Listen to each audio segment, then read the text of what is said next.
Real Talk with two of my favorite people. I genuinely mean that. Sean, you as well. Oh, hello. I was about to say, I was thinking, who was left out of this? I love Sean Tubbs. He's a virtuoso. Karaoke standout. I gave that up. Public transportation stakeholder, influencer, and not anymore. suggester. Neutral, just very neutral. And a multitasker. Multitasker. One of the best. Funding agreement for Stribling Avenue. One of the best journalists in the Commonwealth. He is a stenographic host. Good. Hello. I got to look up that word stenographic. Neil Williamson, our friend, just a great guy. He's a pop culture aficionado. He knows wine. He knows sports. He knows Williamsburg and William and Mary. He's a A-plus guy. He's got a recently manicured goatee. He's looking very sharp there. Keith Smith got a fresh haircut, I can tell. I did. Thank you very much for noticing. Got a haircut yesterday. Got the mustache trimmed and ready to go. Still looking tan from the trip to the Caribbean. Thank you. And of course, there's Judah Wickhauer, the man behind the camera who keeps us on point. Folks, I would encourage you to sit back, relax, and learn about this community from a panel of experts. Not me. Absolute experts that follow it closer than anyone else. I thought we were here to talk about Star Wars. We can talk anything you want. That's one of my favorite things here. Neil has a way of weaving us in and out of pop culture references. I generally sit back and chuckle and enjoy them. We're live on every social media platform known to mankind. Give the show a like and a share, and we can rock and roll when you are ready, J-Dubs.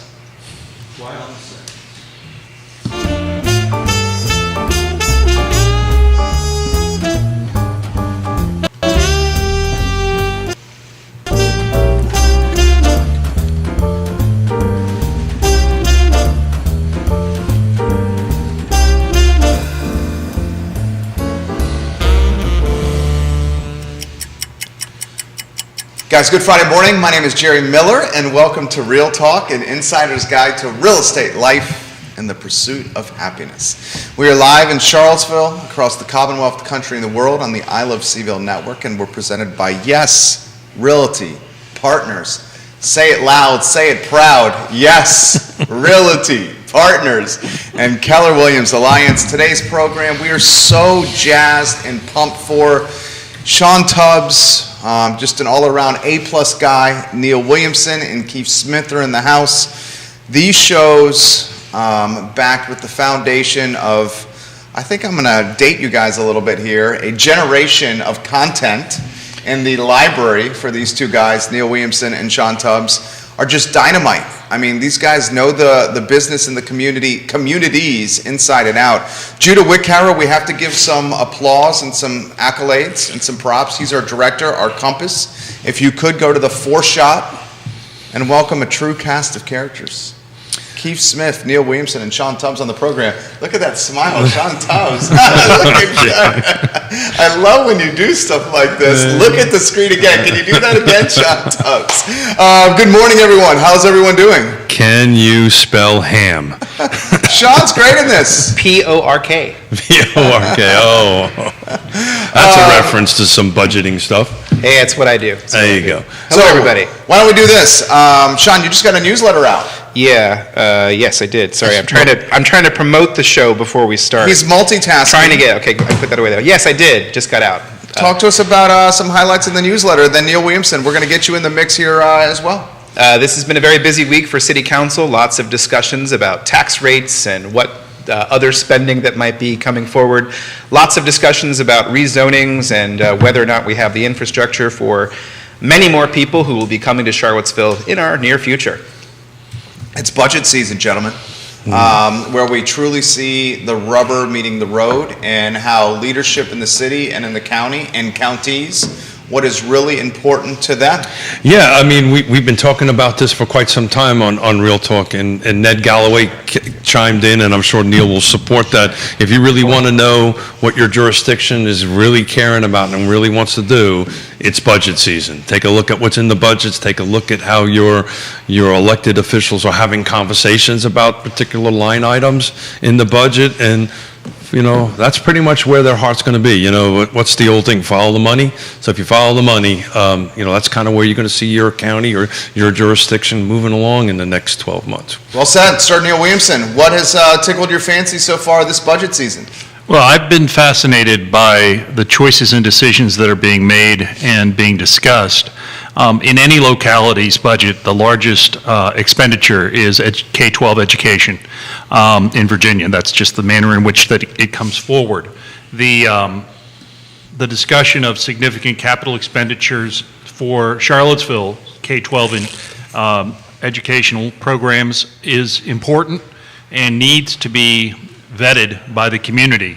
It has yet to be seen whether the city manager, who thinks maybe a go or slow approach, versus many who spoke to council wanting to move forward rapidly. This is on top of an additional investment in affordable housing. So it is, the thing is, if everything's a priority, nothing's a priority. Well said. John Blair, hello. Say hello to our friend, JB. Watching in Stanton. We love you, John Blair. Hi, John Blair. He knows I'm a fan of his, and I love seeing him around town, John.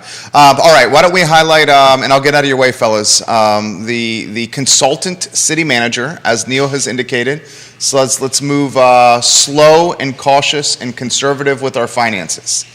That is contrary to promises that were made last year. Granted, the General Assembly dynamic and makeup is not what we thought or expected it to be. So is the city council, a little bit different? City council's a little bit different as well. So we have a little bit of financial friction in the city, if you may. Sean Tubbs, anywhere you want to go here?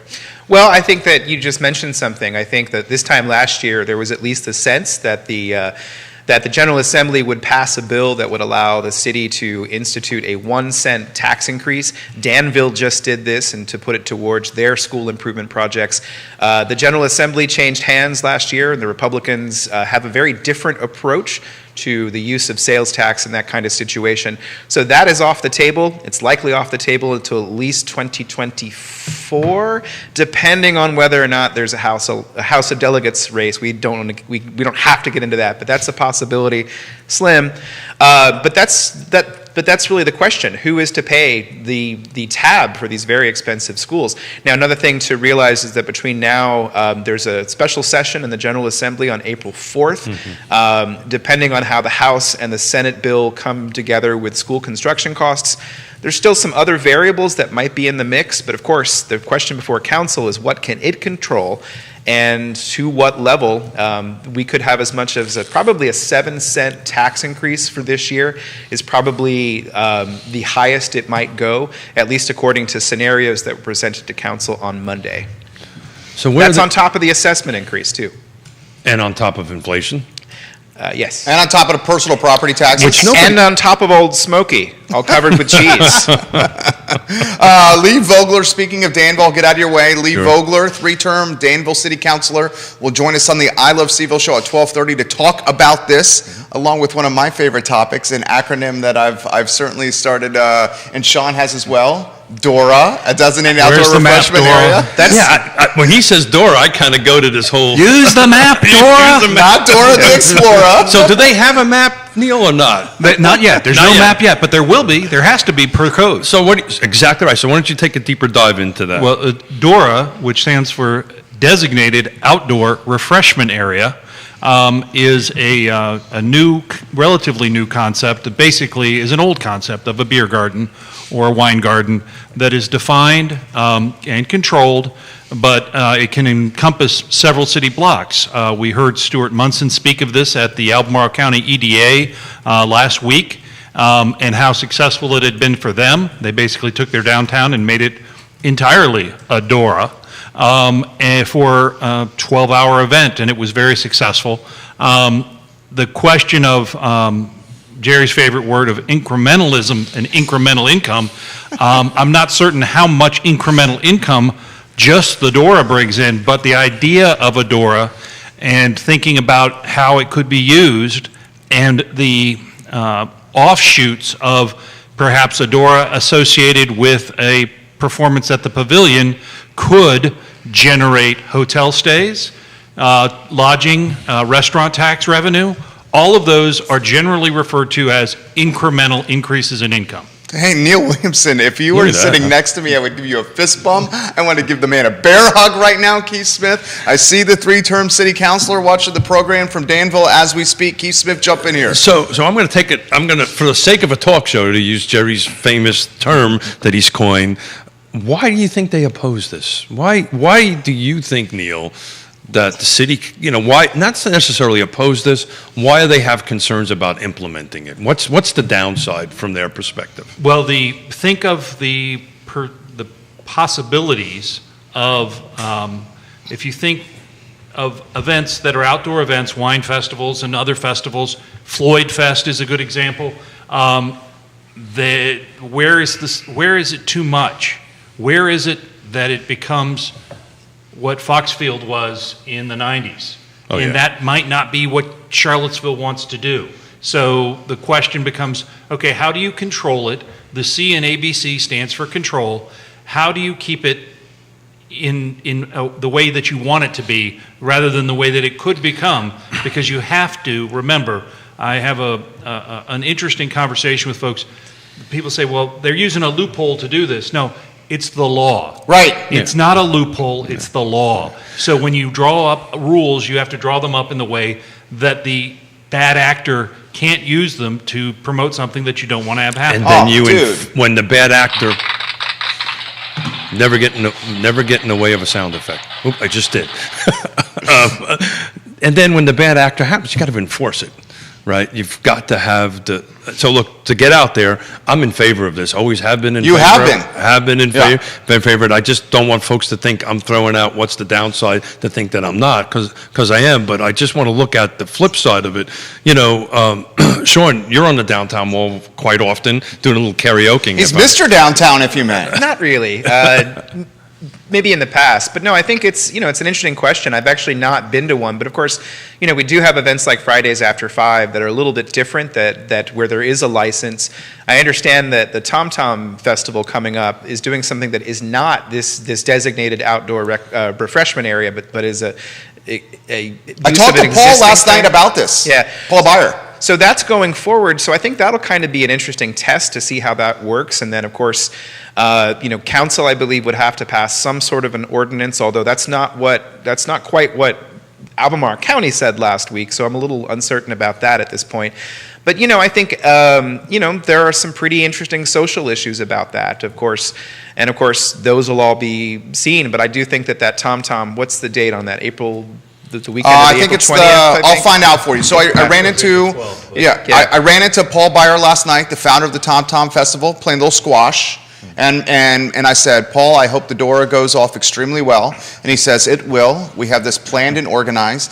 He also indicated to me that this got approval during the pandemic, signed off by the chief, and then she recanted approval. Yeah. So it was given the green light, and then she said, no, we're not going to do that. So for those who have ever attended Tom Tom, they're always put off.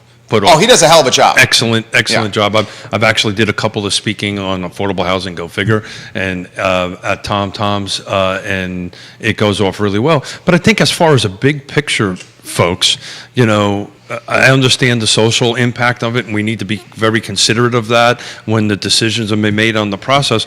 But we're at a point right now where we're talking about. Well, we should identify what we're concerned are the social issues here. I mean, you want to tackle that, Sean? I can be direct if you want me to. I mean, I think a lot of it is that there are people who are possibly people who don't have homes, who might be out drinking, and they might be escorted off of the mall for doing that same activity. I think that's very much what the previous council had said. It hasn't come up to council this time around, so that's another thing to keep in mind too. The question hasn't been raised directly to council, that they've got some other things to do at the moment. But of course, this comes at a time when we also have a lot of discussion about the changing of policing as well. The idea of responding to situations a little differently with the city is not quite as far ahead with this community response team. Albemarle County is doing something like that. So there's a lot of different things playing in here, and I think a lot of concern about about these designated outdoor I keep wanting to say recreation areas, but how does this fit into those bigger pictures? And is there an equity concern? So I'm surely sympathetic to that, but this also needs to be looked at somewhat as a business scenario, right? I mean, we just had a conversation. We're probably not going to get to 10 cents, probably going to be somewhere between 2 and 7. They're taking items off the capital improvement plan, right, Neil? I believe that's what they're doing on that end of it. We don't quite know where the budget's going to land yet at this point. So any opportunity to bolster that budget, at least maybe this is too much thinking like a business guy, but that's probably not a bad thing as long as the rules and procedures that are connected to it come together on that. Is that making any sense, Neil? Or I can see that brain turning a little bit. It makes some sense, but remember, government is not a business. Yeah, I get that. That's the hardest part. There are significant elements of government that make no sense for a business point of view. Yeah. And it is important to consider revenue, but it's also important to consider the issues that Sean raises about equity and how it relates for the entire community, rather than just the moneyed folks that can get into the DORA.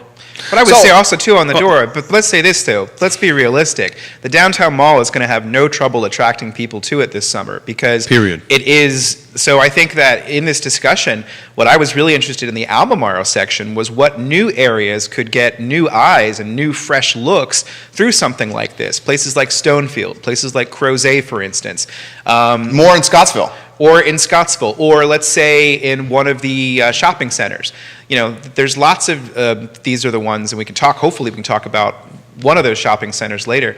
So those, I think, are some of the questions, and I think, from my perspective, I'm less interested. I got the look across the table. And boy, that was a tease. In our business, that's called a tease. But I'm less isn't interested. it called a segue? That could be a segue. I think that's more of a tease. Those things make me dizzy. I just fall right off. He's talking about God. Yeah, I had to do I it. love Sean so much. But so I'm more interested in that conversation from the regional You know perspective what? and less about just Charlottesville. I'd pay money to see him on a segue. I think No, you wouldn't. I think he would do it well. I love Sean Tubbs.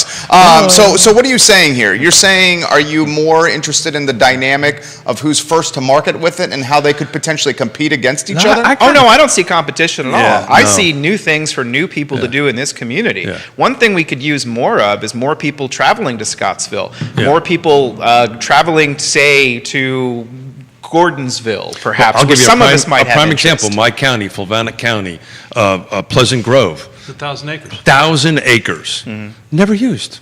Yeah. I run there every weekend. We walk the dog there every weekend, and generally I'm on 1,000 acres with a half a dozen people.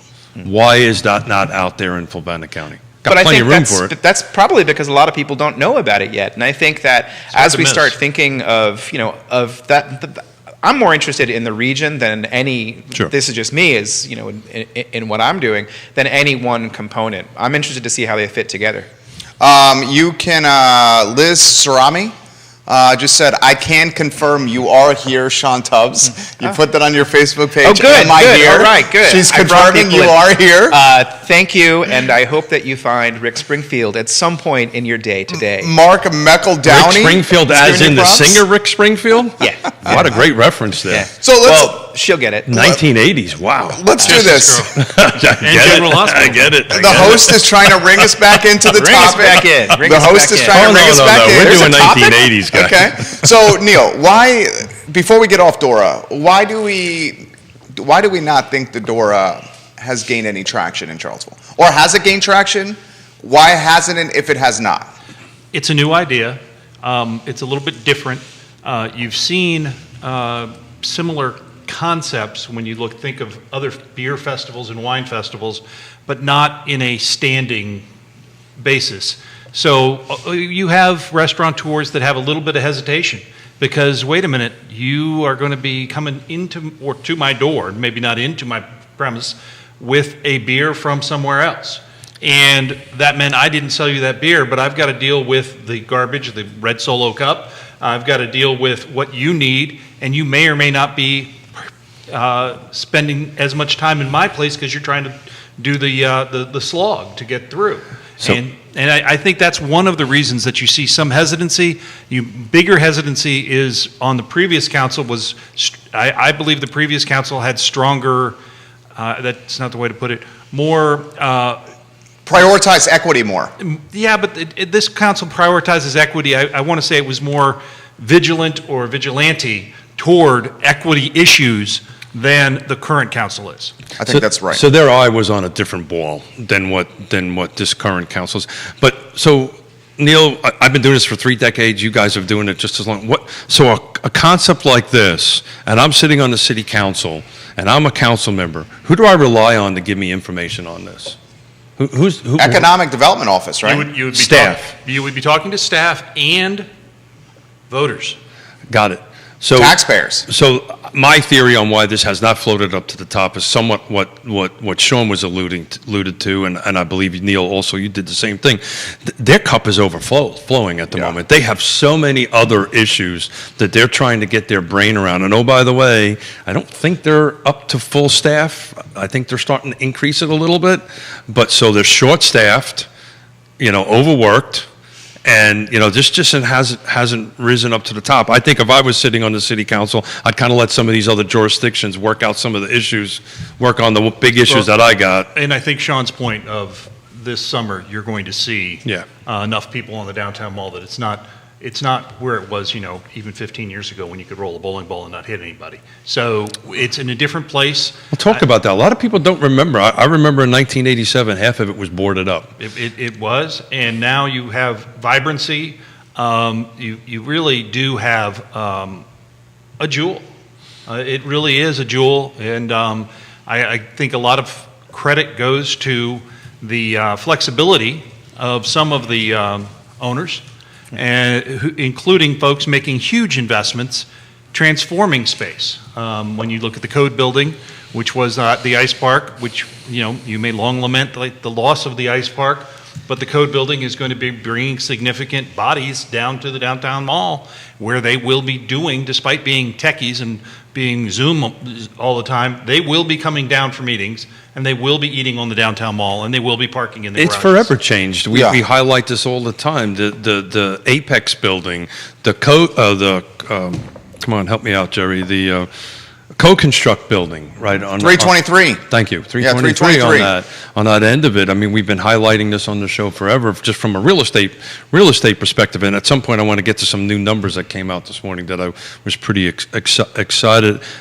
about. But I think you'll see this coming around later on this year. I think they've got other priorities they're trying to tackle. And I think we need to recognize that the biggest challenge that I see Charlottesville facing right now is you have an elected city council that by Virginia code has no taxing authority. Yeah. And then you have an elected city council versus elected school board. The school board becomes an advocate for spending that they don't control. Extremely well said. Lee Vogler, topics we will talk with you. We appreciate you watching the show here. I think we should emphasize the timing, and Sean Tubbs, jump in on this. Neil, I'm curious of your take, of the Friends of Seaville creation, a nonprofit that was coincidentally launched at the same time that a DORA became a reality, where ABC license are being given to nonprofits to actualize or execute DORAs. Now, it is important to realize and emphasize that the DBAC, the Downtown Business Association, crumbled. So it was important for a new association to rise from the ashes as the voice of downtown. So how many in the new organization is from the old individuals? There's quite a bit. Yeah, there's quite a bit, and that number is expanding every day. Yeah. The difference is the Friends of Seaville, and Sean, I want your take on this. Friends of Seaville is being led by property owners, as opposed to the DBAC was previously spearheaded by businesses that were tenants of property owners. Anywhere you want to go on Friends of Seaville, Sean? They're ambitious, but of course, I think it's going to be interesting to see how they go. They have a lot of ambitions that were at one point in a staff report, and then they disappeared, about doing a lot of social issues as well and working with the fire department. I'm curious to see when that comes back to life. I think it's so far they at least have done something. Of course, they wrapped up a building that's been sitting there for 13 years. And that's a small symbolic thing, and I think that's what they wanted. For sure. But the real thing is That wasn't that small. That was can they 30 do grand things, worth of work. But can It they was do an olive things branch to, is what he's saying. Got it. Yeah, Yeah. But the real question is, can they manage to secure things for marketing, for all sorts of things for downtown? Can they figure out a way? It hasn't come up yet, but the real question is going to be in a couple years. If things go back to the way they were pre-pandemic and there's still going to be a need for parking and how parking works, that's still an unresolved issue for this community. And of course, that's just one issue. Another issue, of course, is what's going to happen if there is another crash and supporting businesses. You're talking recession. Yeah, that have already suffered through 2 years. A lot of businesses did not make it through. Of course, there have been new investments. What was Java is a new vegan restaurant. Botanical. The old downtown grill is now will be 2 spaces. Rockfish and the Bebedero. Rockfish and the Bebedero. Man, that sounds like that's a great name for a punk band, isn't it? Rockfish and the Bebedero. Wilson Ritchie bought that building. Yeah, and so I think it's interesting, and but of course Is Friends of Seaville trying to become a business improvement district? No, I don't think so. I think You do the not last think time, that is? no, because the last time that got tried, it failed. Right. About 7 years ago. Spectacularly failed. Yeah. Spectacularly failed in such a way that, as with so much reporting from the last 10 years, we all missed the story. I mean, there were stories going behind the stories that haven't been told, and that's what I hope to do in the future. Folks, for the few folks who do not know what that terminology is, would somebody jump in and actually... Business improvement district. Yeah, so Business Improvement District allows, now I'm going to say it first because Neil would say it very differently, and I want to give an unvarnished view to people. It allows for property owners to be taxed at a special rate that would, the funds... Additional rate. Yes, an additional rate. Yeah. The It's a funds would super be- tax. Yeah, it's a super tax. See, that's why I had to say it first. It's a super tax. Well, it's a tax that it isn't it doesn't wear a cape, and it doesn't jump over And buildings. most business owners don't think it's super. So I for would instance, gladly pay the super tax. However, let's just say this though. So let's go to different communities. I think we don't do enough of this. Let's see where they have been used. Think about places like Roslyn, where there is a business improvement district, and at a time when nobody was going down there, it was pretty much it would close up shop at 5 o'clock, 6 o'clock. Roslyn is a section of Arlington County. In order to target the funding for amenities and things, they entered into this business But Sean, improvement who district. pays that super tax? The But- businesses pay it, and in The businesses reality, in the as district. someone who worked at consumer 1525 pays Wilson it. Boulevard in Roslyn, is that there's a metro stop right in the middle Yeah, of that's Roslyn. exactly right. There's also a metro stop right on the outside of Roslyn. And what the government did was recreate a concrete park in the middle of Roslyn, and then property owners made investments in Roslyn. And that is why the differences that occurred in Roslyn. Well, again, I'm using as an example. I did not actually. I lived in Arlington, and it was cool. Let's talk about that. Let's say, welcome to Arlington Talk. No, but I think in this case, it's not on the issue. So speculating about it now is kind of beside the point. But the question is, I think it would be a place where, let's say, can I tease it again? Let's say an area like, let's say this is. Heck, we're all speculating. Something like the Rio Road area, there's a lot of competing money, or Crozet, if those areas wanted to, but it would take to Neil's point, it would take the property owners wanting to buy into that. Or sell, which Or we're sell. seeing on Rio. Well, no, we're seeing, We're seeing market conversion. You've lost 3 fast food restaurants. You now have... That's because nobody's eating fast food anymore like they used to. Those places are out of style. I don't know. Really? But also, have you seen Chicken Run? yeah, but that's exactly it. The New cock block. places, not the The same cock old block. places. Yeah. But I look mean, what it's those properties are ridiculous. becoming. Now we're getting a little bit far chalk, but to your point, the market is doing what the market's saying. The market sees a market for automotive services there. So look In what's our happening. walkable community. Yeah, but that's because there's potentially a mismatch between the planning and that. And of course, these things are all risky. And I think that you're completely right about the property owners would have to pay it. There is no property tax or business improvement district for that. But no, I don't think that Friends of Seaville, to take it back to that, is thinking about that. And if they were to do so, they would need to educate the public and first the property owners. What happened last time was that there was a brute force attempt to put one in, and a person who was not yet a city councilor went before and asked them to do it. Why, I wonder. Who But was that? I'm not going. Was it Dave? Save it for my book. Okay. So here, this is important to emphasize. I'll get out of your way on this topic. Friends of Seville, if a business is going to become a member of Friends of Seville, they're paying $200 to the nonprofit. It's a $200 pay-to-play fee.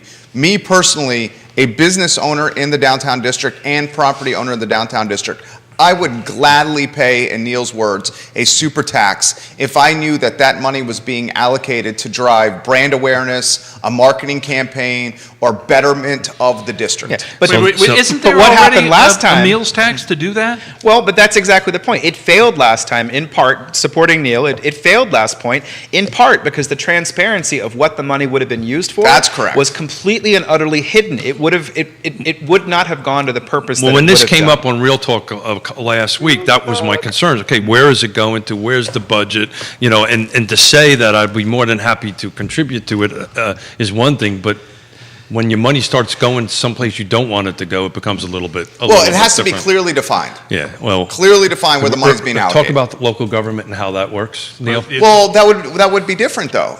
With the It's a business, it's a tax. the business improvement district would have, help me understand this, it would have stakeholders within the district determining where the money is allocated. Possibly, maybe. Not necessarily, No, and there'd be administrative costs. Yeah. You'd probably have a FTE to What's administer that? it, full-time employee. Okay. Yeah. And- Equivalent. Equivalent, sorry. Equivalent. Nerds. Yeah, we are nerds. So let's talk about what that number is. That's about 150K. 150K Yep. for that. Yeah. But the concept is one that really is, why isn't the city doing that now with the money that they have from the meals tax and the lodging tax, which by law, they have to be spending on promotion? That's a great question. Why aren't they? They are.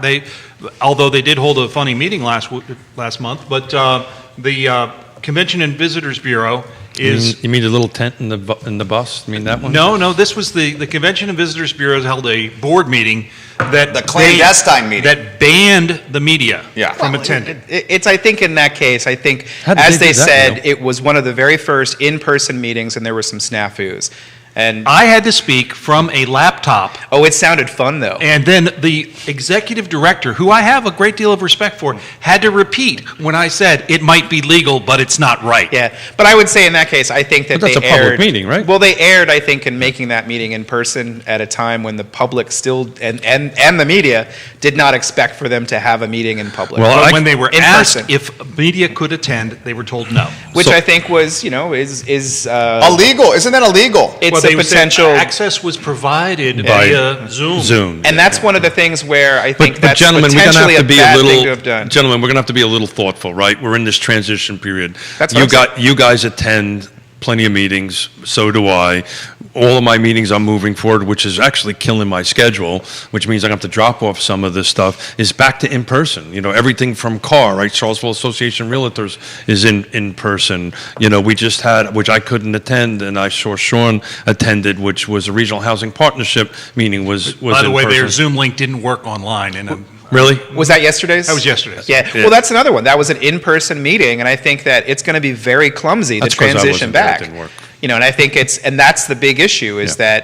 that, we had a very abrupt transition 2 years ago, and now it's going to be just as abrupt. And of course, remember, Albemarle County goes back on April 4th, I think, April 4th. to their first in-person meeting in 2 years. Now the question is, am I going to be there?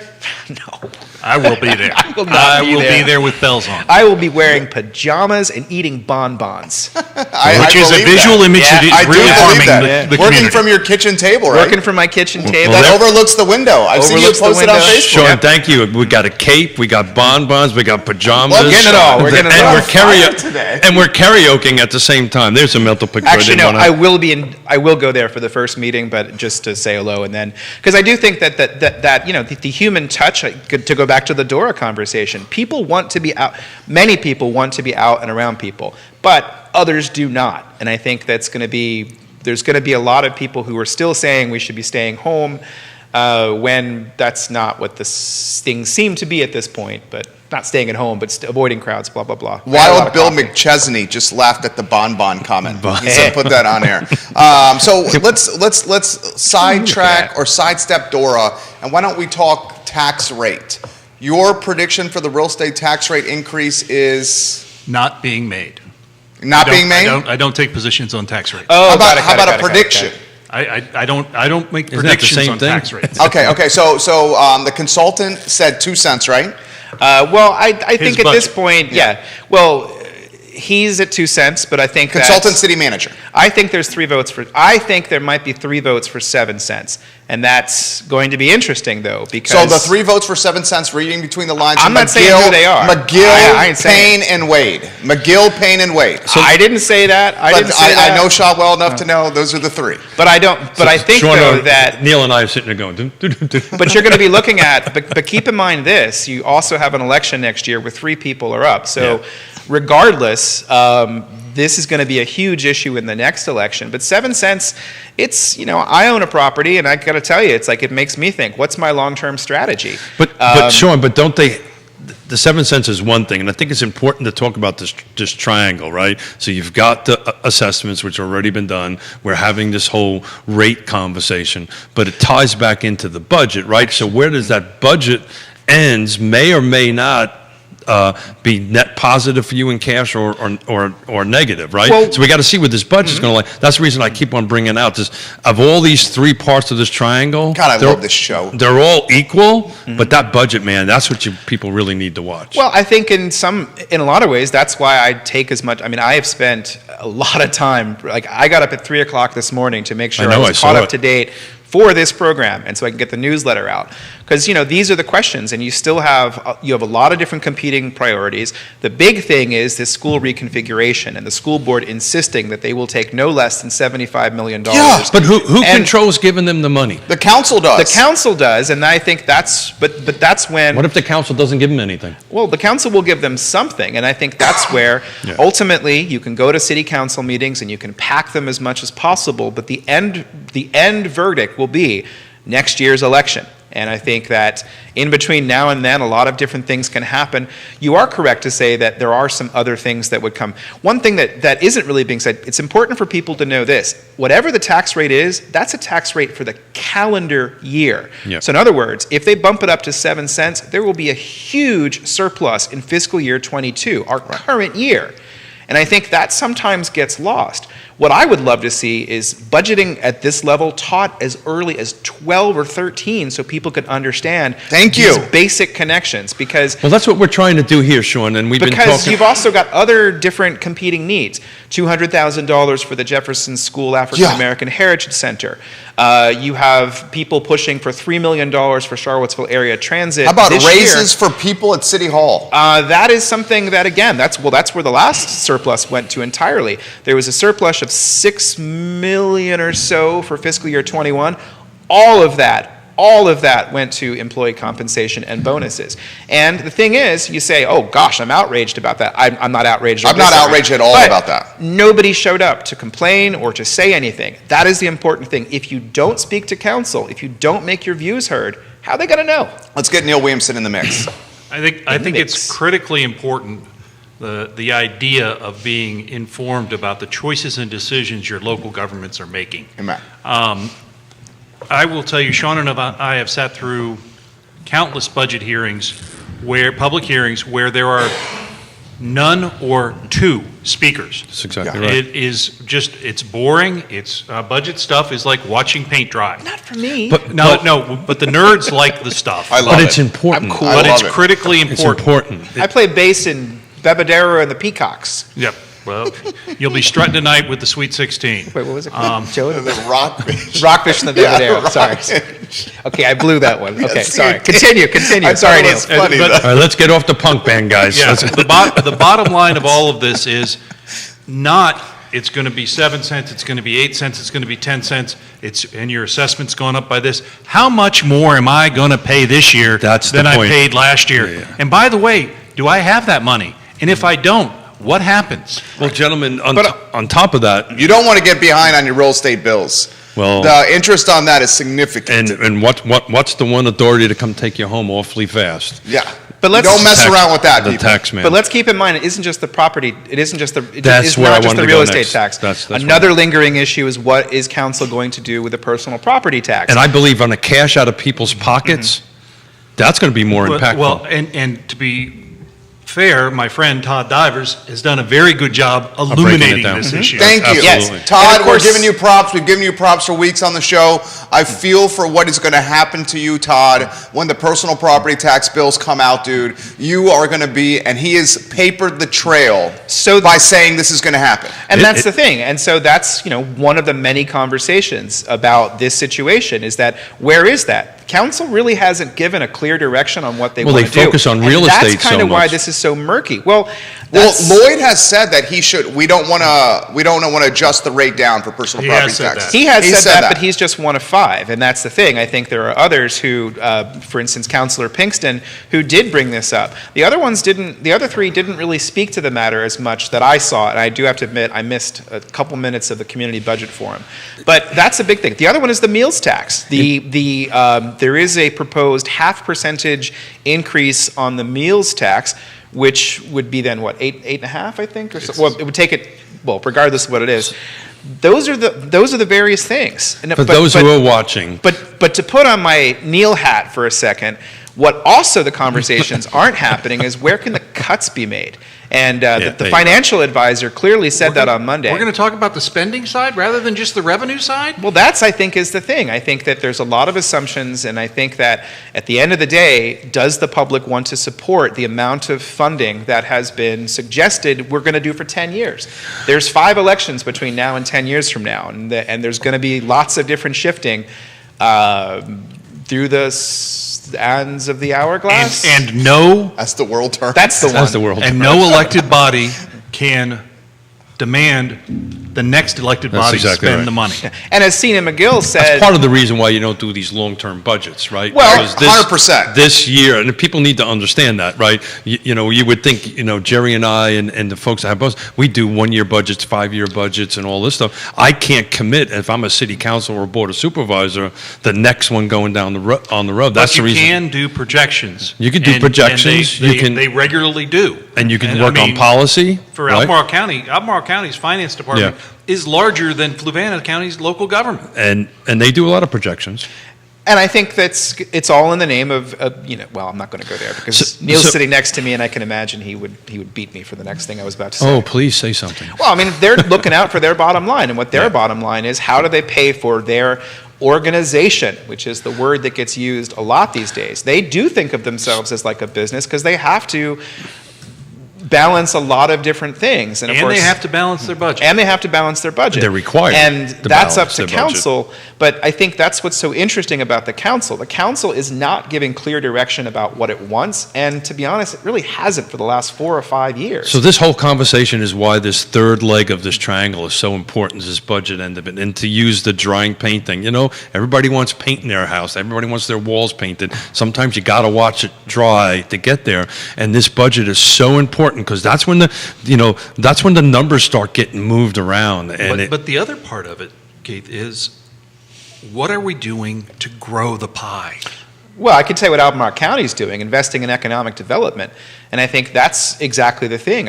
They're looking to figure out ways to do that. Specifically how? Specifically, there's $5 million from their surplus that's going to economic development funding to match local and state grants for various economic development grants. so Sean, for where are all instance- these people going to stay? They're going to come here? Well- Where are they going to live? Well, I think though you got to take that up with Virginia because economic development is happening all across Virginia. Man, I'll tell you what, I've And I been think involved in it's- economic development for and 3 that's decades. exactly it. And I will tell you, as a So what are you former- alluding to? Where are they going to live? where they're going to live. I've been trying to segue into 29 North project, Well, but the I haven't quite there yet. But the concept think of I'm growing gonna- the concept of trying to growing help the you. pie. This is our show, right? I'm just double I checking. love these guys. The This is great, concept though. of growing the Just pie checking. includes residential development, and there's a project. Do I need to that's- look up the contract, right? It is our show, right? There's a. Just double I checking. didn't sign anything. The project. Did you sign something? The project that was on. So, Jerry, how you doing, man? On the paper. They're doing great. The project that was discussed on the front page of the paper either today or yesterday was a project that's being floated in Seminole Square. Yep. Yeah. There you go. There's my It's a- my segue. I'm working for it. There you go, buddy. I And it's a appreciate block- it. Great Eastern Management. Great Eastern Management. It is a by right project. Yep. But it's interesting, not to get too deep into the weeds, but they have to get approval from the entrance corridor folks. Yes.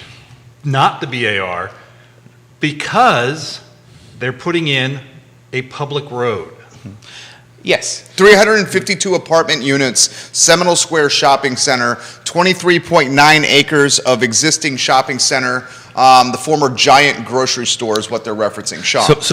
Yeah, well, this is the second time this has come forward. The last time it did need a rezoning. It also, it was for 500 units approximately. This is at 352.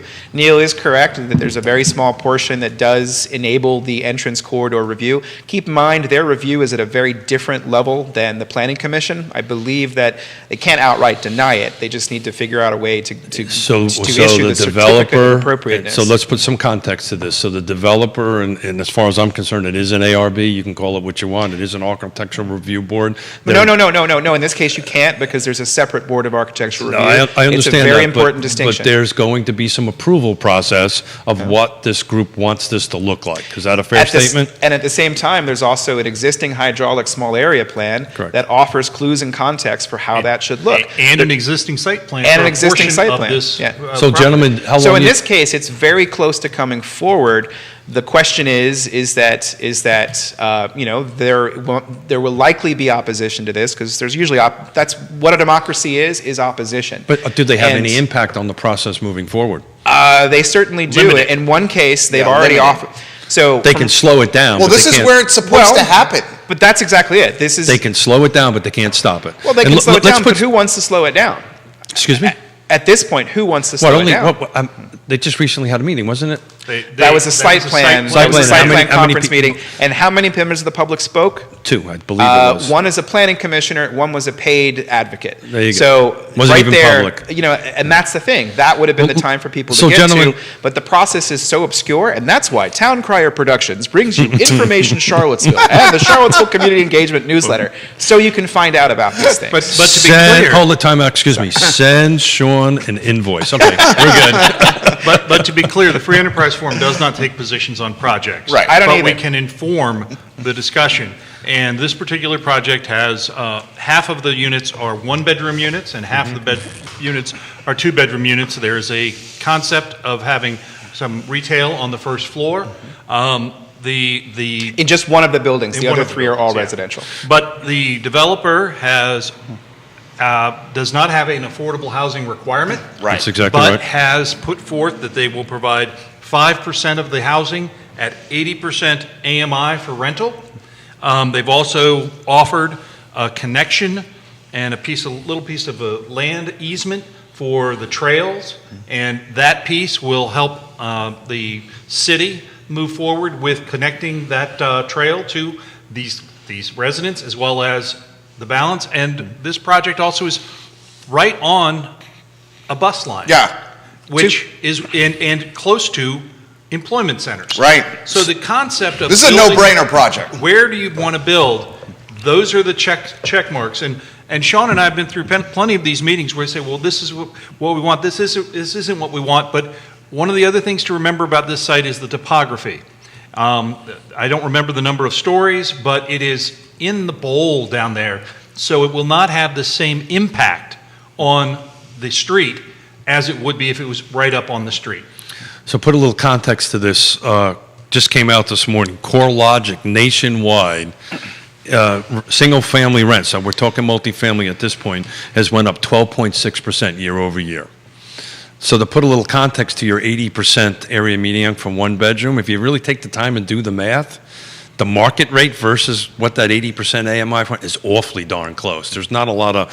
What would that rent for? I'd have to. About 1,200. Yeah, I about was going to say 1,200. 1150, so 1,200. Yeah. So if you Approximately. dig into and you take a look at what the 80% AMI for one or two person and convert it into monthly rent, I don't know the exact number, but it's awfully close to that. And my question or my answer to that is, so what? No, I'm just stating More the fact. housing everywhere for everyone. And keep in mind that Great Eastern Management Company did get an approval. They went through the rezoning process for a building not that far from here, 1011 East Jefferson Street, that was pre-2017, pre a lot of this conversations. They haven't built that yet for various things, because just because they get it approved doesn't mean they won't build it at this time, because I think David Mitchell, who's the principal there, basically said that, Actually, he said kind of half jokingly, he's kind of hoping for a crash so the construction costs can come down. That wasn't half joking, by the way. Yeah, but I think, well, I mean, I so think, a lot of things folks don't know. They'll go through the site plan process again, and they can let it sit for 5 years. they could, but I think they've already been letting it sit, and I think that there is I think they want to move forward because. Well, when you have a 12.6% increase in rents, hello. But the reality of it, gentlemen, I think this site plan process is 2 years in the making. Yeah, very much so. I mean, like it very well could be. Now, keep in mind, though, this is my plug to say that the city's process is currently not transparent, so the review process is much harder for us to review. And super slow. But it is, the Timmons Group is working on a plan to fix the neighborhood development service process.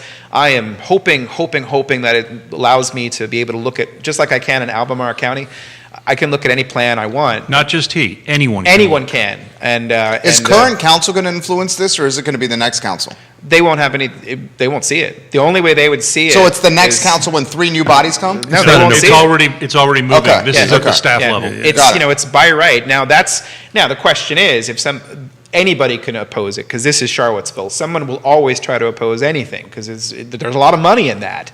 And so what will happen is that there might be some discussion about the particular interpretation of the zoning code that allows this much there. I haven't looked into it that much, but it is zoned highway commercial. And the precedent exists from previous rezonings or previous projects that have moved forward by right at 23 units per acre.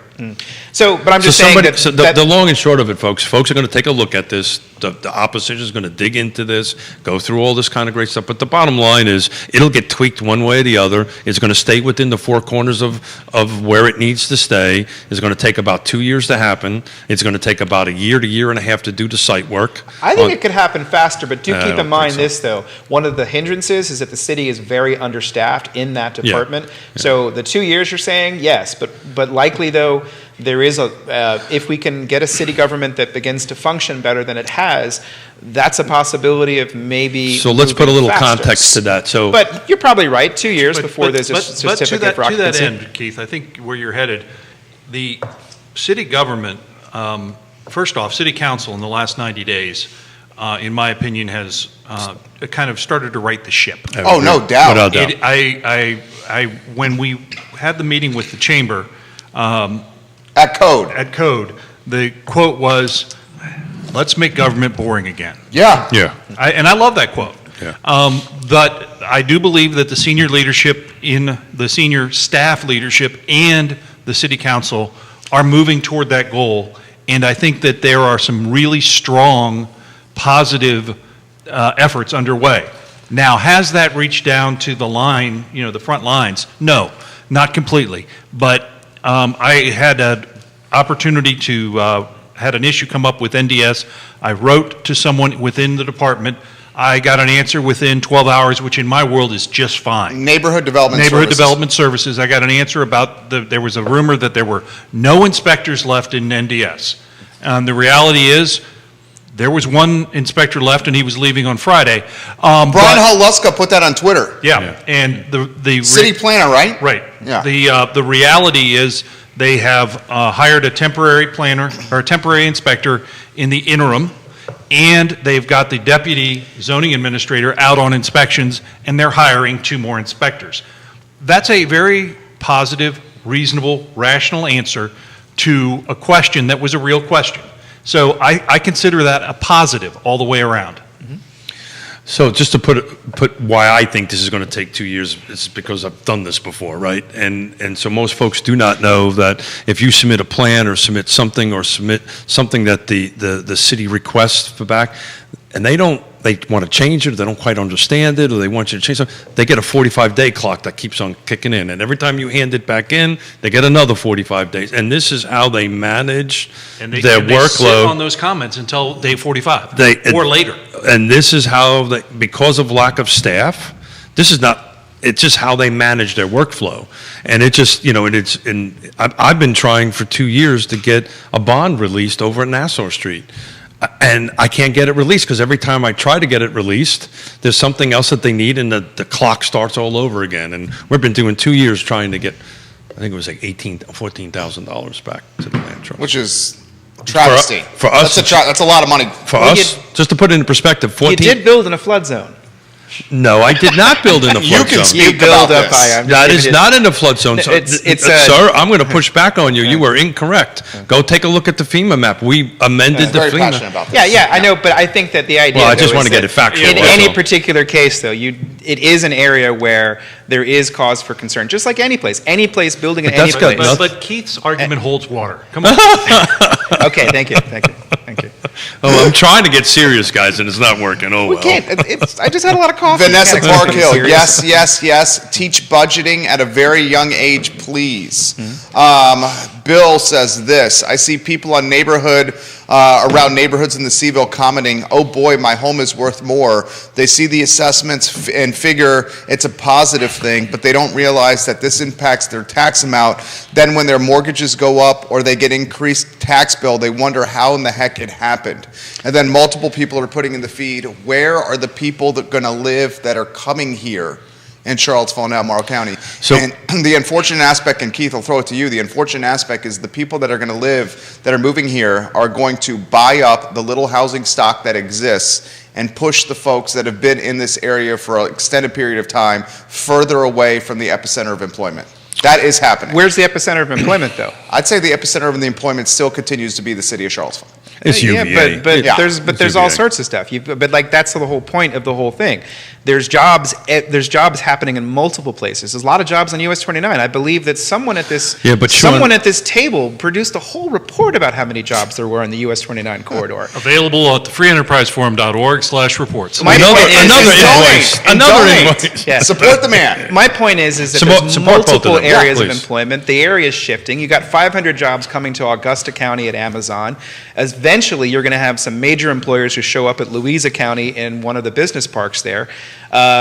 Who knows what's going to happen? So I posted this morning on Facebook. This is the first time I've seen this as long as Jerry and I have been tracking this, and we've been tracking this for quite some time, week over week in the car footprint. We are at 117 new, in other words, actives that came on, 109. I have not seen that. 109 off, 117 active. Thank you for keeping Yeah, me straight. yeah. I haven't seen that. So anybody who's chiming in, a real estate agent, if they've seen it in a 7-day window, please let me know. But I haven't. I'm tracking this That's big time. every day. Probably an indication of rates rising. I think And it's springtime. It's Springtime. It's spring. We Yeah. are back to this normal, spring market Yeah. and all that stuff. But it's interesting, as you guys were chatting, and I was wondering if we still controlled the show or not, Show's going great. Yeah, I'm only teasing. Engagement is off the charts. Engagement is off the Yeah. charts. Only 16 of them in Doing a good Charlotte. So Well, out I just know I of, got to look in this camera. out of 117, only 16 of them in the city of Charlottesville. Right. Just to put it in perspective. And where are their development opportunities that exist? Where do they exist? X Park is the only spot that's left. There's a couple One of the of small, few spots that's left. I'm not so of sure any about substantial I think that's, size. I would Yeah. agree we with just adopted a future land use map that gives drastically more opportunities for building. City council is poised to rezone Substantial development. substantial Yeah, development. substantial development. By right, for one project on on Valley Road Extended, where by right they could get 6 units, council is poised to allow 28 on 2/3 of an acre. So, Sean, I'm that's all working- rental, but multiply that across every single property. I think And it's not all going to happen at once. it's not all going to happen at once, but it does change the dynamic. But I think that's not been factored in just yet, how much more potential building there is. It's going to take some time for that market to show up. Also, a lawsuit, I don't really see that killing this future land use map, but there is a lawsuit against this thing. But I think that Yeah, that's not that gonna kill it. one action transformed this community, and we don't know how it's going to work. Well, we have some predictions how it's gonna work. It's transformed the comprehensive plan. But now- We're now writing the zoning code that is where the devil is in the details, and that's. But that's even where- And a before mustache. that, I was going to say that, and Neil, I believe there's a prop bet on the line here. And there's a mustache on But it. I even believe there's a before prop that- bet. Hold on a second. There's a mustache, and potentially, because of we're going to have to. I didn't realize you had your goatee on, so we might have to up that bet a little bit or not. Or, I didn't volunteer that, did I? You did volunteer that, Keith Smith. I Just surely holding it did. online. I opened so up the my- prop bet, just so everyone knows, what was the over-under? It was June of 2023. Correct. wait, what's Okay. the bet on? Listen to this Zoning bet. code. Oh, that's Zoning So- code. No, I mean, yeah, I mean, it all June 1, depends on how 2023. successful the June legal. 1, 2023. 2023. If it's not put into play, No. Well, put into play is, because once the council this is not fair to Neil. Once the council adopts it, it's not going to be put into play for Well, a substantial The period of time. enforcement part of it, but it's going to pass council. Yeah, And I would that's- argue- June 1, that- 2023. that's the milestone. Smith But I would argue we're Yeah, already- yeah, yeah. he shaves his stash on set. And I've had this since 1985, so I know. this is a big thing And for did me. you say Neil gets to shave the stash? No, I did not. I will not allow Neil with anything sharp around my neck. Okay.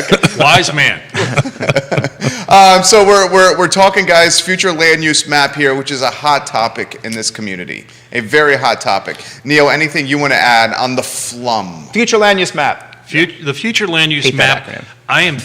I am encouraged by some of the other communities. One of the things we don't do enough of is look at other communities and how they grow and what can be done. I think that sometimes we get stuck in what it is. I wrote a piece on the blog yesterday talking about coming to this town while Jerry was still in elementary school as an undergraduate and staying at the Cavalier Inn. Oh, my parents stayed there when It they was- visited me at UVA. And it was it was a nice It was a town. great hotel. It was great. It was a nice Yeah. hotel. Not It was the there any middle. It longer. was the middle of the road price point. Right. Not there any longer. And our community changes and Yeah. we become different. Different is hard. And we need to look at where we want to be. Who do we want to be? Are we becoming more inclusive or more exclusive? Exclusive. That's Well, the question. so- And how do you impact that with your zoning code and your comprehensive plan? Where will our children and our children's children live and work? Will they stay in this community? Buckingham County.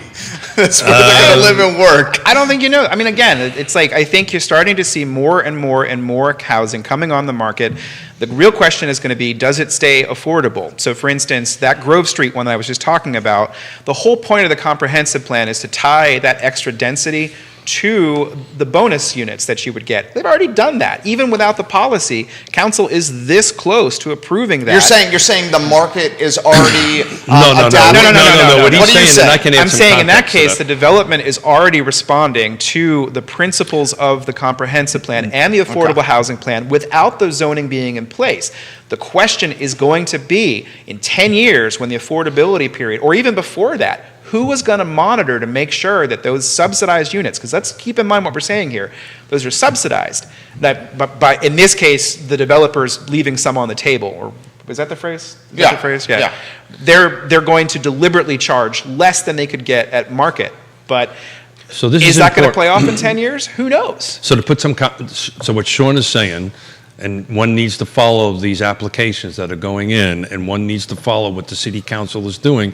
What Sean is saying is the city council is kind of adopting projects based already on the comprehensive plan. I just No wanna- doubt. Right, but the other part of this is you need to look at the projects that have provided affordable housing. What has worked? Well, we don't know Well, I in the know city what's because worked. there isn't a housing coordinator to tell us that. Well, Right, well, if you look at the county, what has been the best product for affordable housing in Alamar County? Define best, I don't know, but there's What has provided the most 90 affordable units housing? at 90 units at Brookdale paid through by a synthetic TIF. We'll see how the Treesdale Park was another one. There's And the synthetic TIF, yeah. how that works so that folks understand is you've got amount of tax that you pay on the land if it was raw. Then you build an improvement. That improvement has an additional value. What the synthetic TIF does is the property owner pays the full tax on that property with the improvement. They have a performance agreement regarding housing affordability. If they meet the performance agreement, they're rebated the cost of the improvement, the tax placed on the improvement for a period of time. Most of them are 15 years, and then there's a 5-year taper where you 20% more each year. The reality of that, though, is when I was talking to someone who was involved in this, they said, well, how will it stay affordable? Well, for the first 15 years, think of it as your business. You're paying down on the mortgage. At year 16 through 20, you're going to find a way to refinance that. And you've got a smaller nut to refinance so that you can get that done and keep things affordable. Because it's also layered with what are called LIHTC funds and other leveraged affordability, and those units likely will stay affordable for 30 years or more. So That was a good explanation. Let's make sure we're talking rental. Right. Right, we want to make sure everybody understands we're talking rental, we're not talking ownership on it. And do you know why, gentlemen, that these projects are starting to pick up their tempo right now through the approval process? Do you know why that's going on? Which projects can you be more specific? Well, let's just talk about the 29 North one. Why is that all of a sudden popped its head up now and moving forward? There are, without getting into it, every single project has individual things and peccadillos, if you will. In that particular case, they had some lease issues that they had to finally It's work out. also That what was the sandwich exactly shop. Yeah. Neil just noted, LIHTC. Everybody who's in this space is trying to get their projects done and approved because they know in 2023, their interest rates are going to go through the roof, which is now going to make the projects. But- I just literally was on the phone call with a developer talking about that on the way But over. look at the other things that have produced affordable housing, in Albemarle County, for instance.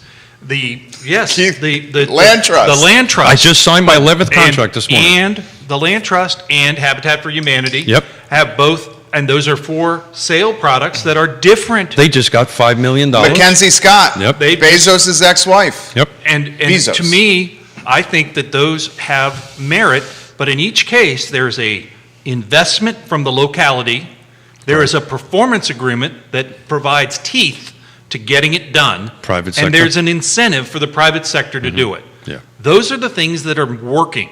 Sure. I think the affordable housing programs for the localities should focus on those three things rather than trying to, as I said about the watermelon truck, where the guy is losing $2 a melon and he says, I need a bigger truck. So I'm curious, Sean, at the meeting yesterday, which I could not chair, and thank you for Ned Which Galloway for doing it, the Regional Housing Partnership. Wednesday. That was Wednesday. Say, look at that. I don't was even a know what retreat. day it is. I have been intentionally trying to change the conversation away from affordable housing to housing affordability. I think that it's a better term than affordable housing. But, that being said, as Neil threw a softball my way, I just signed the 11th contract over at Spring Hill Village for the... Congratulations. Thank you for the community. Job well done, sir. It's not congratulations to me. It's To the land trust. It's congratulations to a single female teacher with their child, a single mother. Excuse me, And that's and what I if meant she to was say. married, would she have qualified? If she was Married to another teacher. If she was married and her partner had a Yes, job, she probably would not have qualified. Well, What if she was left-handed? hold it. I'm left-handed. Back off, You're buddy. not left-handed. I am left-handed. How Are many you left-handed? How many years have we? I just learned something. Are you legitimately left-handed? Jesse and Lucy, come on. I did not. I did See- not know see that. what I got hold of? I just learned something. I love to derail these things. I am. just You learned did not know something. I I was did not know left-handed. that. Did you know he was left-handed? I'm a little. Oh, now I'm really concerned about our relationship. I did not know that, Keith. I just learned something about I it. am left-handed. Okay. I knew about the housing affordability. Yeah, Not the left-handed. I am left-handed. Keith Southpaw Smith. I have been I'm actually ambidextrous, but that's a different story. But look, the You got reality. us off track with that comment. I did. Okay. Okay. But I have this conversation, and I'm a little passionate about the Piedmont Community Land Trust because I happen to chair it and put a lot of time into it. But we're on our we already have 10 and 10 going. We're on our 11th contract. The 10 cost us $200,000 to put. And oh, by the way, we're hitting a 50 to 60% area median income. To go back to your question about that, it's household, right? So if they would have. So if they would have had 3, their income would have increased. More than likely, they would not have reached. They would have been qualified Above the criteria, the threshold. Which brings us into this missing middle, which brings us into this workforce, which is why I call it housing affordability, not affordable housing, which is a whole different topic. But we produced and put folks in there, soon to be 11. We've got another 7 to go. Permanently affordable housing and our housing affordability. Right, and the question becomes one of, the Regional Housing Partnership, prior to that TJPDC, produced a report saying what the housing affordability need was. Correct. And I think that need was greater than 17. Yeah.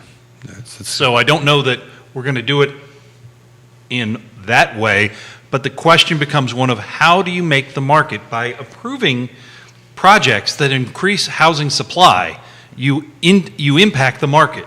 By providing projects that have a tapestry of 1-bedroom, 2-bedroom, 3-bedroom, single-family, duplex, townhouse, that's how you impact the market, and that's what's Throw a little envisioned commercial in there? in the comprehensive plan. Yeah. And how do you pay for the additional services that are required for that additional population, such as sidewalks, and schools are probably, and traffic release. Now, those And are public just, safety. that's why all of these issues are interconnected. You can't just separate one from, you can't separate any of these from the other.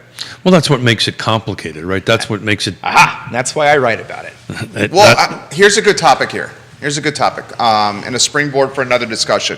Albemarle County is considering, this is from Grayson, who watches the show routinely. Albemarle County is considering tempering taxes, and he uses the term broadly. We know, we can talk specifically, where the city of Charlottesville is considering driving momentum behind them.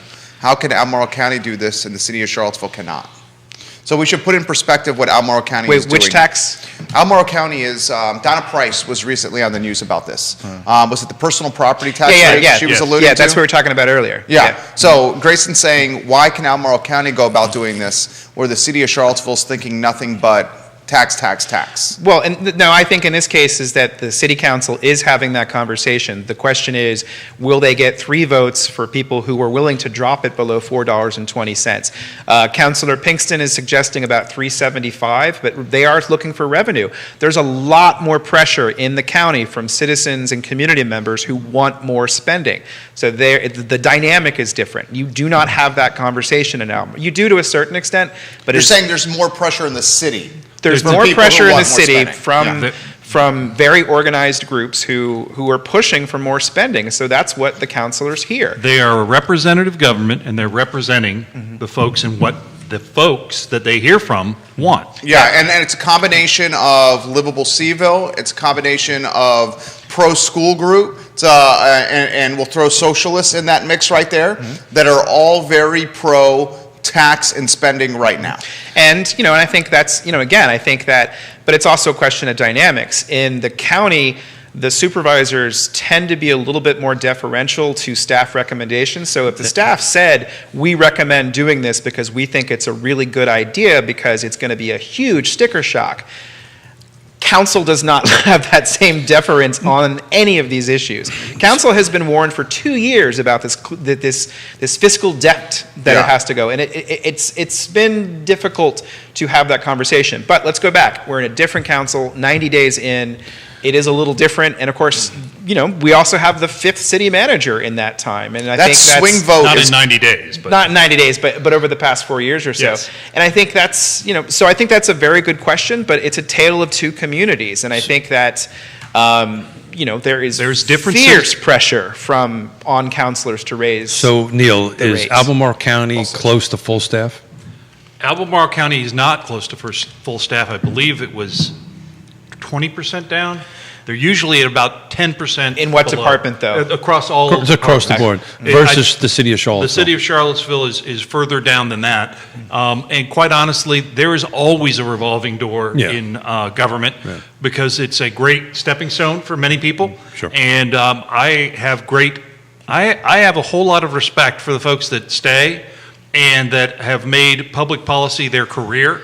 Because they care. They do care, but they also bring institutional knowledge. Exactly. So when we lose someone, or someone is approaching the silver tsunami, which is all the retirements, it does carry a loss of institutional understanding. So institutional memory is a huge thing. It always amazes me. As you well know, Louise and Flavana are finally moving forward with the water, and actually had a phone call from a couple of board of supervisors over there. Hey, do you remember what happened 20 years ago? When they're reaching out to folks like us for institutional memory, that's not a good thing, right? They should be reaching out to somebody who's been there for 20 years that can do that. But that's a rare thing in local politics. So here's a good question on these topics here for everybody. Why don't we go with what Neil said earlier in the show? Stacy, thank you for this comment here. Neil mentioned we talk spending, but we don't talk cuts. What potential cuts could there be in the city budget? So let's remember that topic. She also adds, Jerry, you mentioned earlier in the show about the city manager earlier in the week I did, about the city manager and how we're getting closer and closer to an election, Yeah.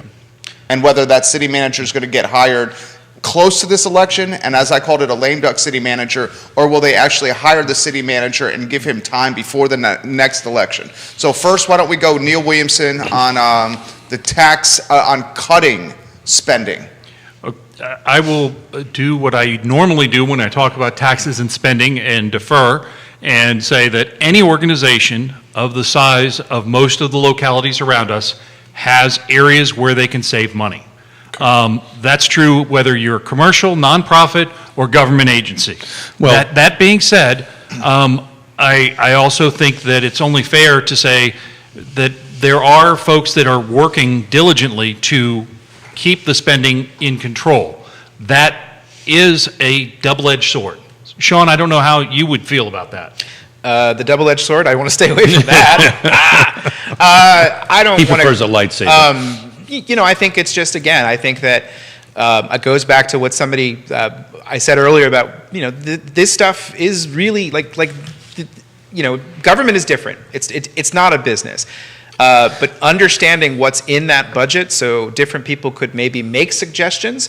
We don't really have a lot of people, we don't have the same kind of budget hawks that we did 15 years ago when I was starting off covering this beat. A lot of those folks have moved away. There used to be a group called, what was it called? Albemarle, the taxation one. ADA. ADA, yeah. Pizza and beer. There used to be a fierce group in the city of Charlottesville who was the same way.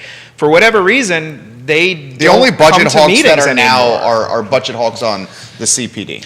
That's the only budget hawks I'm seeing. And I think, and I think that there's so much that gets discussed at these. There was so much more I wanted to write out from that community budget forum from Wednesday, because the Zoom era has meant longer conversations about a lot of these topics. And there's a lot of stuff that just doesn't make it into a story, which I think is, because I think with the police issue, there's a lot of back and forth on that conversation. A lot of numbers about apples and oranges and what numbers get picked out. I think that anybody who wants to suggest areas to cut, again, you also have a lot of demand for a lot of services in a growing community that it's what's our growth rate here over the last 10 years? 1.8. Over the last 10 years? So, Thereabouts. gentlemen, Per year. Yeah, no, I meant the cumulative. But yeah, you're correct. And I think that means there's more people who move here. He's always correct. I'm never correct. Never. that's not Oh, true, gosh. and you know that. No, it's true. Whenever but I'm not I'm correct asked, on being true either. whenever I'm asked about this particular question, I've always referred back to, let's talk about your personal home budget, right? And really, at the end of the day, if you look at it the same way, it's the same thing for the government. But I'm pretty sure everybody at this table is at the kitchen tables with their family or their dog or whoever they have important in life. We're double gas where we were this time last year. Inflation is not transitory. I don't care what the hell anybody says. We are in an inflationary area. And I don't know about you gentlemen, but at my kitchen table, we're looking at where we can cut spending, right? We're already there. We're figuring out what's coming off the table, the discretionary dollars. And to be clear, when we entered into this COVID era, Albemarle froze hiring. Yep. And quite honestly, I spoke up halfway through, and it was having an impact on how quickly applications were getting processed and permits were being issued. That's a real thing. And the challenge is, especially in community development in Albemarle, that's a cash cow. The more applications you process, the more money you generate. So I think it's important to recognize that some of those spendings generate revenue, even on the government side. Now, to the citizen expectation side, I will say, I'm reminded of there was a teacher conference my wife went to, and they were trying to instill this corporate vision of business-like, and there was a blueberry jam producer, and they made the best blueberry jam ever. And they said, what do you do with the bad blueberries? He says, we don't take them.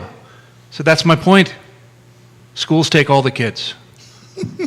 So I think it's an important element to how that works. I need a chart for that one.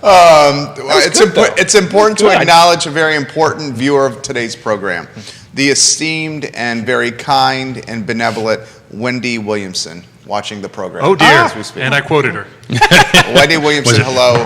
You are very much appreciated here. How about the city manager talk? Keith and I talked about this on Tuesday. Do we expect a city manager anytime soon? Do we expect is it the Robert Bob Group? Is that the consultant, the group? Yes.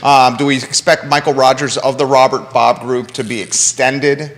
What are your thoughts on this? Not speculating. I would just say, let's get out of this budget first. Yeah. Well, he's going to have to be extended. He's got 3 months left. He's got to have to be extended. I mean, Yeah. it's likely, very It's gotta likely have to that be the extended. process will. This is a non. It is very likely that contract will be extended. through the end of the year. Maybe not through the end of the So year. you'll say maybe a 3-month extension? I would not be surprised to see some on council wanting to move swiftly to a permanent city manager. Yeah. And wanting to see what's the schedule, what's our hiring plan. The initial discussion. Mayor with Snook has said people- that's his priority. And they'll get this consultant to They'll head extend this. the consultant at least another 3 months. I would assume. And I would not be surprised to see a new city manager prior to Thanksgiving Wow. Of this year. of Wow. this year. Wow. Oh, that's I mean, because the concern we have is, and we talked about this on Tuesday, if this job search gets into 2023, then the discussion's going to be, we need to wait till the next council comes on board to hire him. Or her, him or her. That's Yeah. a bold prediction. Yeah, that is a very bold You're prediction. saying, wow. I see the wheels turning on a double or nothing bet I over know. there. Like he said, that's what he's doing right there. You don't know I'm a lefty. I've been sitting across But you I can read writing. your mind. Been writing across you for over 3 years in our 4th year. Didn't know I was a lefty. It's okay, but you can read my mind. I can read your mind. You were thinking double or nothing, weren't you? Which means it's probably not a really long and lengthy read. But that's besides That's not true. That's not true. That's besides the point. That's a ballsy prediction right yeah, there. man. That is yeah. Wow. Sean, anything on that? Let's get out of budget session first. Anybody get eyes on his contract? Anybody seen that? Is that a public document? Again, There's public documents with regard to the total expenditure for the Robert But Bob not Group, the but not actual- the actual contract Yeah. with the individual, because that's a personnel matter. Got it. Well, How it's much not are a they per- paying but the it's Robert not, Bob But it's Group? not a personnel though. It's an. I don't know about that. That was what I had been told. But They are but it's- contracting with Robert Bob Group. They are not contracting with the individual. The Yeah. individual- So that's not. That's true. That's not a. But that's Robert not. Bob Group is paying Michael Rogers. Yes. I understand City's that. paying Robert but Bob Group. I'm not going to go down this road, but that's not an employee. No. They're hiring. Robert Bob Group. They're is- hiring yeah. the I Love Charlottesville Right. network to have Judah work for the city. That contract with I Love Charlottesville should be a public That document. is a public Can I see document. Judah's It's a contract credentials for with that? Judah Got between it. I Love Seville. Got it, got Which, it. by the way, Judah would be a great employee. You Yeah. got it. It is gotta it is chunk that clear. Well, I think Judah should rule the world, but that's a whole different story. Do we know And how much? he didn't disagree with that. This is public record, and we could figure this out. Do you guys know off the top of your head how much the Robert Bob Group is being paid? I don't. I think I have a number in my head, but I don't want to say it out loud. So without the looking at reason it. I was going that route, I bet you in that consultant contract, there's some sort of automatic extension. So if there was not amended by some period of time, So this I did, would think. this did come up the other day at one of the meetings. I believe it was, because you're starting to move into the 3-month mark, and of course that conversation is going to come up. But for the next, right now, all my 3-month brain mark starts in 6 days. all my brain can think about is where will we be on April 16th, I think is the date for the budget adoption. I could be wrong on the exact date, but that's less than a month away.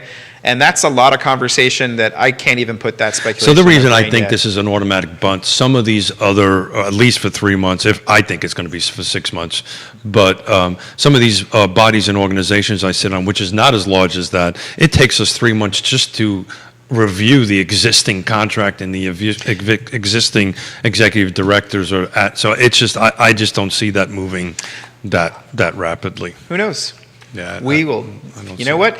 You know what you can do is to keep paying attention to Charlottesville community engagement and Or information Real in Talk, Charlottesville because I am for not- the. You need one branch on. No, I've got one brand. Town Crier Productions. That's So the brand. I'm going to say this in front of how many do a great people job. It's two and different everybody. platforms. Do yourself a favor. Hire this man and have him brand you. Please hire him. John's doing a hell of a job. He's No, doing a I'm- hell of a job. John McLaren giving you some props right now. Dan Pettit, Mustache Dan Pettit, hello. Liz Sarami says, Rick Springfield was not a topic I expected here this morning. His live show would do great in this town, though. Dan You knew this question was going to be asked. Mustache Dan Pennant, what question do you think it is? It's not FSM, is it? It is FSM.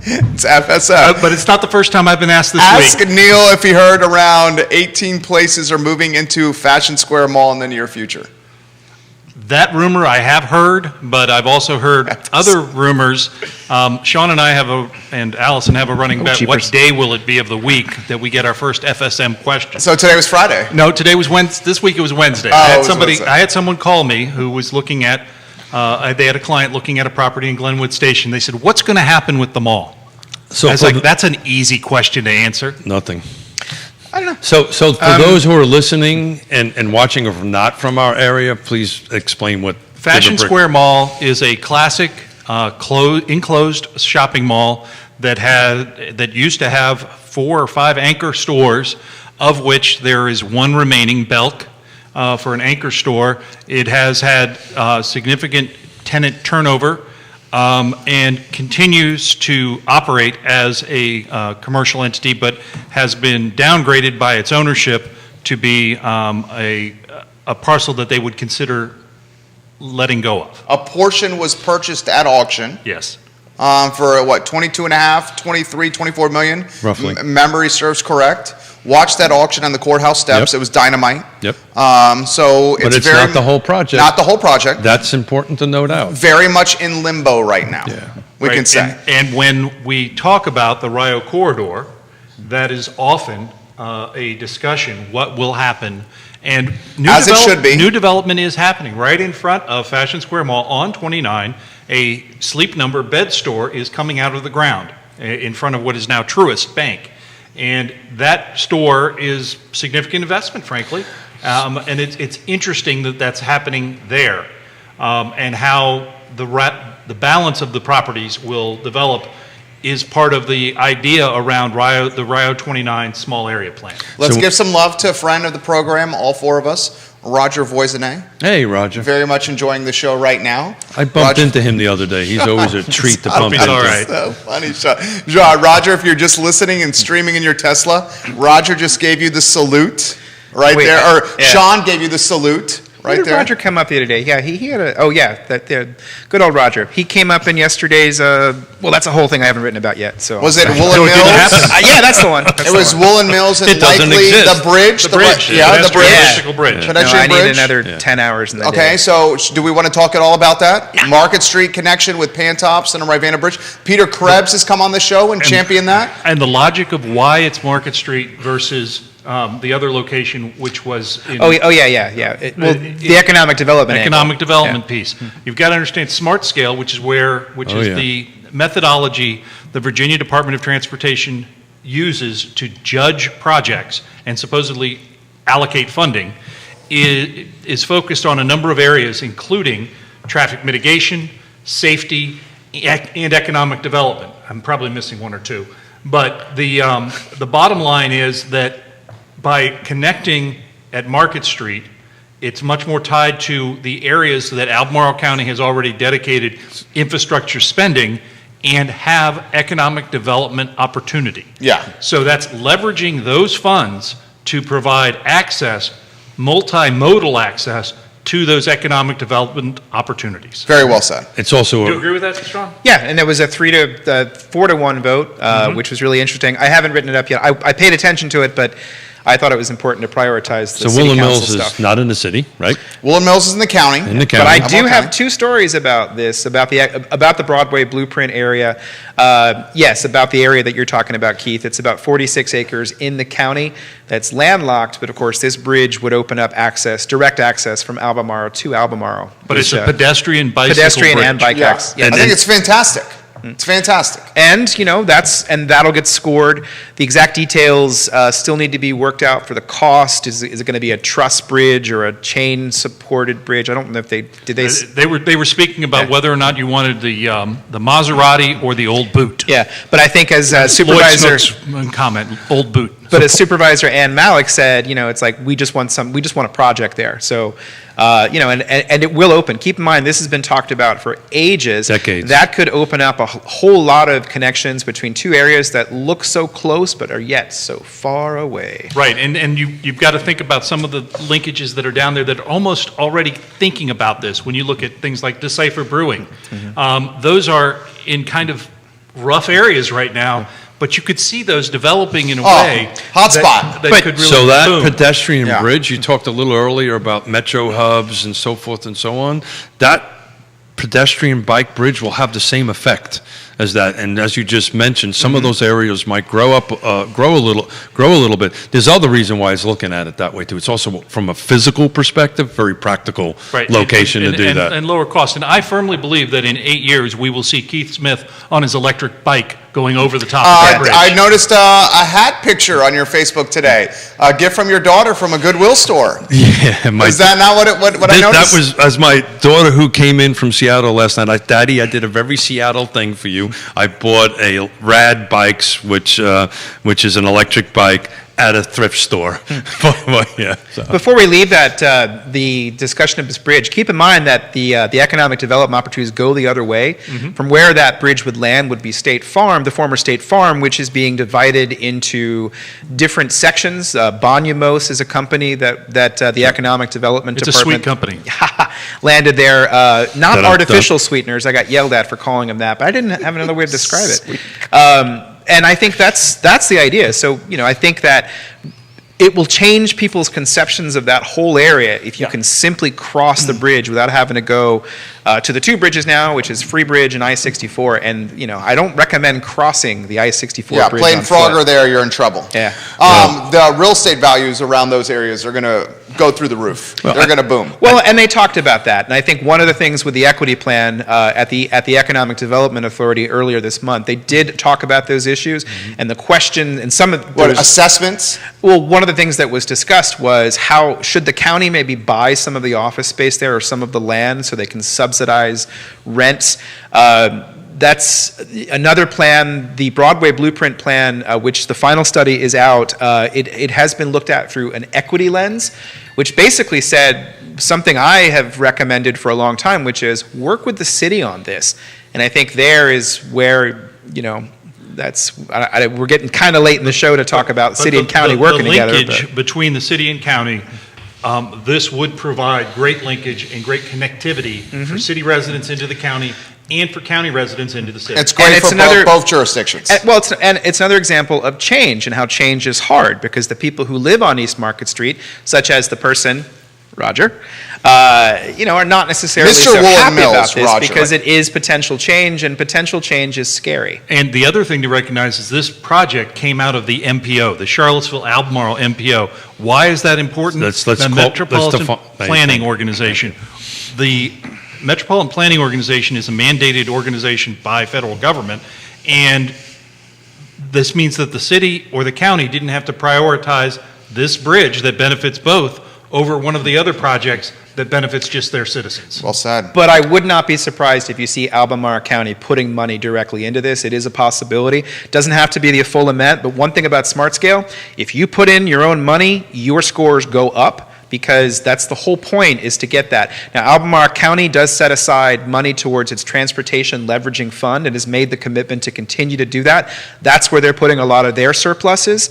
It's a question of budgeting and how these things work. And the rationale behind that, just so that viewers understand, is that for every $1 or $2 the state puts in, the locality will put in $1. So it leverages those funds and makes those funds buy more. You get more bang for the buck. Yeah. Now, the county hasn't said they were going to do that because they do have there's 89 transportation priorities in Albemarle. I don't believe this is on the county's list. But, these are iterative things. And of When we course, started the show talking about it, that's when you got to start looking at the budget and start looking at the conversations and find out. You just mentioned Ann Malik was very much in favor of this, and it depends on how the rest of the conversation goes. April, we're going to start digging into every year. Jerry and I start taking over these NARs, discussing these NARs, buyer and sellers. I just want to get this stat out today, generational report.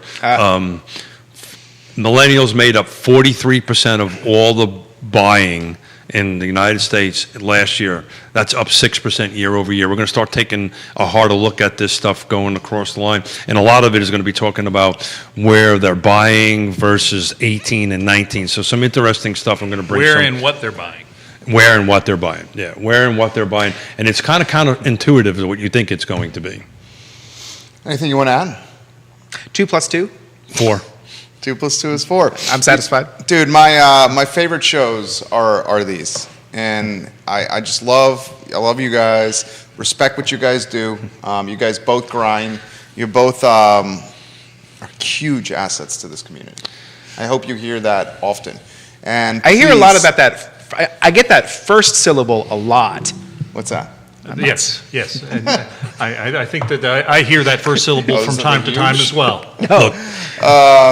Guys, please support and donate and support and read and share and follow Free Enterprise Forum, Town Crier Productions, Infocville.com. Community Engagement FreeEnterpriseForum.org. Letter, newsletter, The Infocville.com. Everybody will find it from there. Infocville.com. You do, dude, seriously, hell of a job, both of you guys. Please, folks, please Right. sign up. Please donate whatever you can donate. Contribute. Contribute. Not a nonprofit. He's a nonprofit. I'm for profit. Is it Got going it. well? Yeah, great. Good. Really good. Yeah, fantastic, actually. Kick a little bit of money this way. Whatever you can do, it'll be greatly apprecited. It really Did he- goes. Wait, I have to pay Did you? he mean to Keith or to? Yeah. I'm Did you mean it? confused. I mean, am I 3%. paying you? Kick a little money away. I don't do it 10% anymore. It's just 3%. I'm at a Bravo. Absolutely bravo here. No, Sean, don't empty that wallet. Okay, we get what you're saying. Sean, Do you see have- the flies we flying understand out? what you're Sure, saying. you've mentioned your organization a little too much. You're getting an invoice today. No. Sean's done incredible work. Guys, seriously, I love you guys.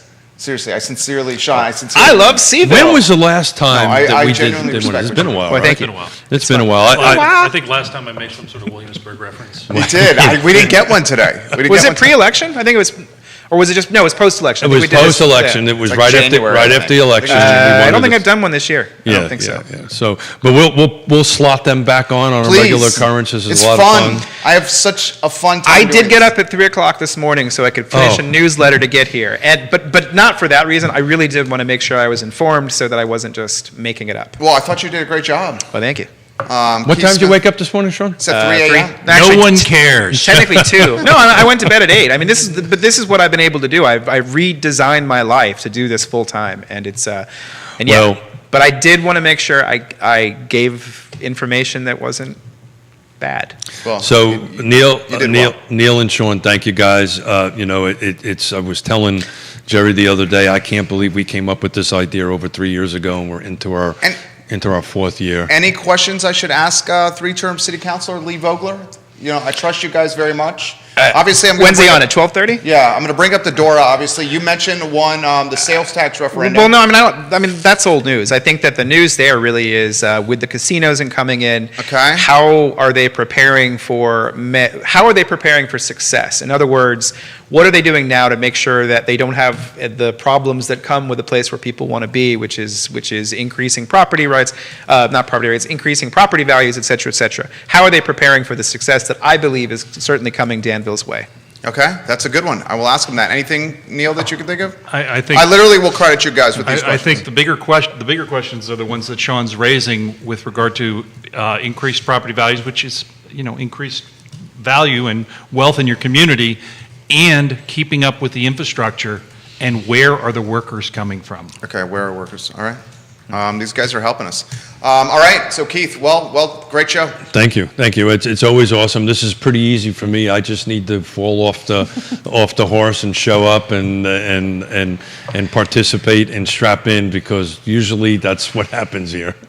So thank you guys. It was a lot of blast. fun. Thank It's a you. pleasure. Thank you. Thank you, guys. Judah Wickower, thank you. For Keith, Neil, Sean, I'm Jerry, and this is Real Talk presented by the Yes Realty Partners. We are back in 37 minutes, guys, with Lee Vogler of Danville City Council on the program. And Sean has a mask? Or is it a sweat? He's being a pirate. I'm a pirate. He's a pirate. Look at the screen. He's being a pirate.